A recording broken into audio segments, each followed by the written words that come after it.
Hello सभी को राधे राधे। आज मैं आप लोगों को माता अनुसुईया की कथा बताने जा रही हूँ। एक बार नारद जी विचरण कर रहे थे, तब तीनों देवियाँ माँ लक्ष्मी, माँ सरस्वती और माँ पार्वती को परस्पर विमर्श करते देखा। तीनों देवियाँ अपने तित्व और पवित्रता की चर्चा कर रही थी। नारद जी उनके पास पहुँचे और उन्हें अत्रि महामुनि की पत्नी अनुसुईया के पतिव्रता होने के बारे में बताया। नारद जी बोले, उनके समान पवित्र और पतिव्रता तीनों लोकों में नहीं है। तीनों देवियों के मन में अनुसुईया के प्रति ईर्ष्या होने लगी। तीनों देवियों ने सती अनुसुईया के पतिव्रता को खंडित करने के लिए अपने पतियों को कहा कि तीनों ने उन्हें बहुत समझाया, पर वे राजी नहीं हुई। इस विशेष आग्रह पर ब्रह्मा, विष्णु और महेश ने सती अनुसुईया के सतीत्व और ब्रह्म शक्ति परखने की सोची। जब अत्रि ऋषि आश्रम से कहीं बाहर गए हुए थे, तब ब्रह्मा, विष्णु और महेश तीनों ने यतियों का भेष धारण किया और अत्रि ऋषि के आश्रम में पहुंचे तथा भिक्षा मांगने लगे। अनुसुईया असमंजस में पड़ गई। इससे तो उनके पतिव्रता के खंडित होने का संकट है। उन्होंने मन ही मन ऋषि अत्रि का स्मरण किया। दिव्य शक्ति से उन्होंने जाना कि यह तो त्रिदेव ब्रह्मा, विष्णु और महेश हैं। मुस्कुराते हुए माता अनुसुईया बोली, जैसी आपकी इच्छा। तीनों यतियों पर जल छिड़क कर उन्होंने 3 प्यारे शिशुओं के रूप में बदल दिया। सुंदर शिशु देखकर माता अनुसुईया के हृदय में मातृत्व का भाव उमड़ पड़ा। शिशुओं को स्तनपान कराया, दूध भात खिलाया, गोद में सुलाया तथा तीनों गहरी नींद में सो गए। अनुसुईया माता ने तीनों को झूले में सुलाकर कहा, तीनों लोगों पर शासन करने वाले त्रिमूर्ति मेरे शिशु बन गए हैं। मेरे भाग्य को क्या कहा जाए। फिर वह मधुर कंठ से लोरी गाने लगी।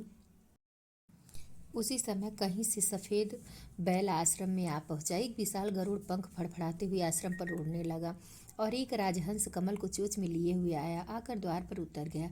यह नजारा देखकर नारद, लक्ष्मी, सरस्वती और पार्वती जी आ पहुंचे। नारद ने विनय पूर्वक अनुसुईया से कहा, माते, अपने पतियों से संबंधित प्राणियों को आपके द्वार पर देखकर यह तीनों देवियां यहाँ पर आ गई हैं।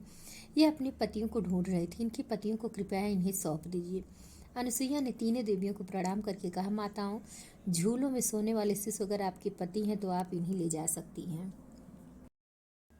लेकिन जब तीनों देवियों ने तीनों शिशुओं को देखा तो एक समान लगने लगे। तीनों शिशु गहरी निद्रा में सो रहे थे। इस पर तीनों देवियां भ्रमित हो गईं। नारद जी ने उनकी स्थिति जानकर उनसे पूछा कि क्या आप अपने पति को पहचान नहीं रही हैं। देवियों ने बोला, नहीं।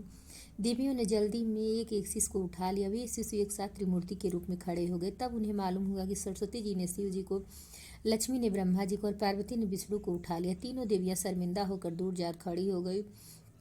तीनों देवियां ने माता अनुसुईया से क्षमा याचना की और यह सच भी बताया कि उन्होंने ही परीक्षा लेने के लिए अपने पतियों को बाध्य किया था। फिर प्रार्थना की उनके पति को पुनः अपने स्वरूप में ले आए।